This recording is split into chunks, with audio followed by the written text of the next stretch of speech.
स्वागत है ब्रेक के बाद आपकी बात में। और मेरे साथ आज ख़ास मेहमान हैं मुख्यमंत्री उत्तराखंड के हरीश रावत जी। रावत जी, 2000 की अगर मैं बात करता हूं तो उस वक्त जब आपको प्रदेश अध्यक्ष की कमान सौंपी गई थी, उस वक्त 13 लोग कांग्रेस भवन के अंदर मौजूद थे जब हरीश रावत जी पहुंचे थे। और एक आपके एक एमएलसी विधायक इंदिरा हृदयेश थी और एक विधायक केसी बाबा थे। उस एक विधायक और एक एमएलसी विधायक से आप 36 सीटों तक लेकर गए। 36 सीटें उस बार आई थी तिवारी जी के टाइम में 2002 में। 36 सीटों तक हरीश रावत जी लेकर गए, लेकिन हरीश रावत जी की 2 बार उसमें पीछे बैकफुट पर रखा गया, 2 नेता पैराशूट नेता उतारे गए। देखिए, तो इस देरी की वजह किस तरह मानते हैं आप? समय पर कुछ निर्णय होते हैं, वो उस समय के निर्णय थे, उस पर आज टिप्पणी करने से कोई फायदा नहीं। 12 साल का इंतजार करना पड़ा हरीश रावत को। राजनीति में हमने प्रतीक्षा की है। हम जैसे लोग जो है उसी तरीके की स्थितियों से निकल करके आते हैं जिसमें प्रतीक्षा करनी पड़ती है, और प्रतीक्षा का भी अपना मजा है। क्योंकि आज जिस तरह की आज एक ब्रांड के तौर पर नरेंद्र मोदी की हम बात करते हैं तो चाय वाले से लेकर वो अपना आपको आज प्रमोट करने की कोशिश करते हैं कि चाय वाला था। अगर हम हरीश रावत को देखें तो हरीश रावत के साथ भी कोई ऐसा इतिहास जुड़ा होगा? देखिए, नरेंद्र मोदी जी जन्मे कहाँ, आज वो महत्वपूर्ण नहीं रह गया है जी, खुद उनके अपने एक्शन के कारण, क्योंकि आज वो कॉरपोरेट हाउसेस की एक प्रोडक्ट है जी। कुछ धन्ना से मिल करके एक प्रोडक्ट तैयार किया है उन्होंने, जिसको मोदी प्रोडक्ट है, जो प्रधानमंत्री पर की कुर्सी में बिठा देना चाहते हैं ताकि वो अपने ढंग से देश का संचालन कर सके।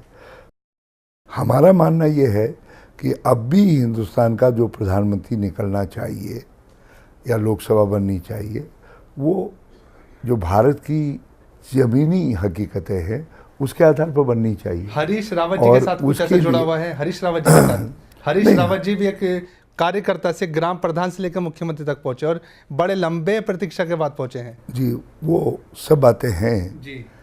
इसीलिए मैंने कहा कि उत्तराखंड के अंदर ये करोड़पति अरबपतियों का ब्रांड नहीं चलेगा। यहाँ तो घर गांव के गाड़ गधेरों में काम करने वाले आदमी ही चलेंगे। और हरीश रावत जो उत्तराखंड की मडवा संस्कृति है, गाड़ गधेरों की संस्कृति है, धारे नौलों की संस्कृति है, उससे निकला हुआ है। तो इसलिए जो उस संस्कृति के लोग हैं वो सब आकर के हमारे पक्ष में खड़े हो गए हैं।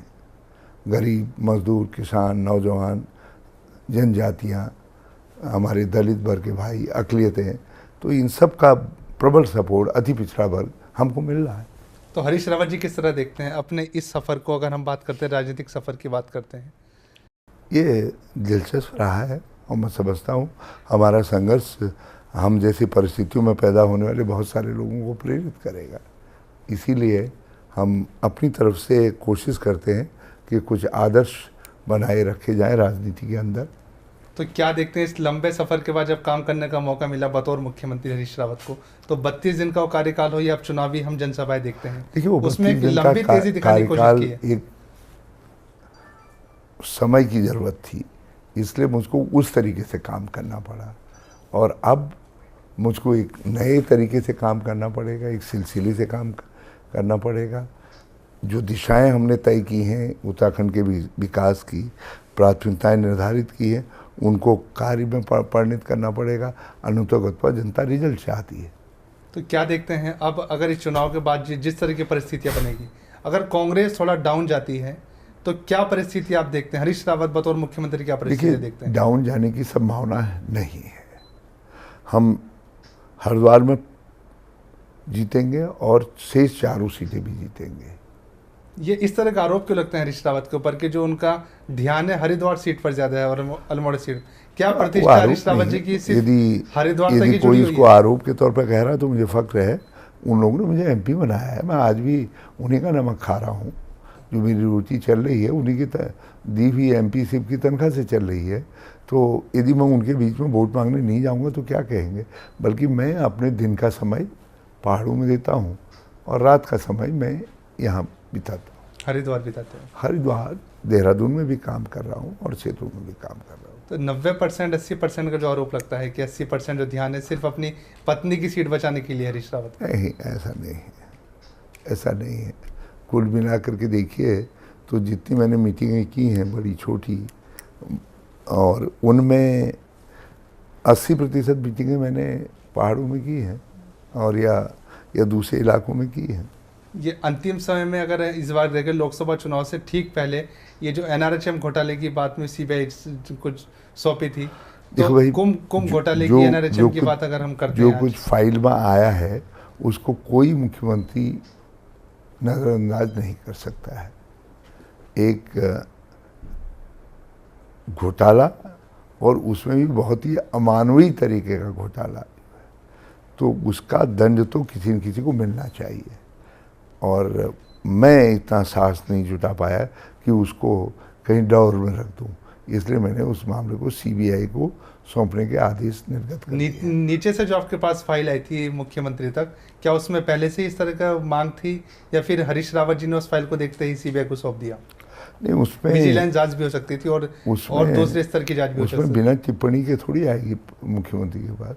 वो टिप्पणियां हैं, वो तो आज भी रिकॉर्ड में है। क्या और भी कुछ हैं जिन घोटालों की बात आप करते थे 2012 के विधानसभा नहीं, चुनाव? अब तो भाजपा भी कुछ घोटालों की बात कर रही है। उनके लीडर अपोजिशन ने भी कहा है 56 घोटाले गिनाती थी पहले। उन्होंने भी कहा है वो उन घोटालों को बताएं, जिम्मेदार हैं उनके मुख्यमंत्री दे दे, प्रदेश अध्यक्ष लिख करके भेज दे मुझको कि ये घोटाले हैं, तो हम देखेंगे, उनकी भी जांच कर देंगे।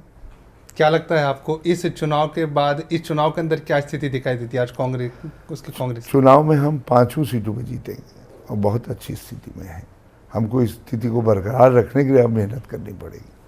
शुक्रिया पूरी जानकारी के हरीश रावत जी। तो मुख्यमंत्री हरीश रावत जी की अगर बात करते हैं तो आज जिस तरह की परिस्थितियां बनी हुई हैं कांग्रेस की, तो जिस वन मैन शो की बात होती है हरीश रावत जी के ऊपर, जो आज पूरी जिम्मेदारी है और प्रतिष्ठा का सवाल बन चुकी हैं, 5 लोकसभा सीट, क्योंकि 2009 में जो परिस्थितियां थी 5 सीटें कांग्रेस के पाले में थी, और आज 2014 में जिस लहर की बात भाजपा करती है, और अगर उत्तराखंड के लिहाज से देखा जाए तो हरीश रावत जी हैं जो 5 लोकसभा सीट की वकालत करते हुए नजर आ रहे हैं। उनके साथी कांग्रेसी भले ही उनका साथ न देते हों, लेकिन हरीश रावत हैं जो उन 5 लोकसभा सीट को जिताने के लिए कोशिश कर रहे हैं। और जो आरोप लगता है कि हरिद्वार लोकसभा सीट पर ज़्यादा फोकस है, तो यही हरीश रावत जी का भी कहना था कि हरीश रावत को हरिद्वार की जनता ने एमपी चुना था और हरिद्वार की जनता का दिया हुआ नमक वो खा रहे हैं।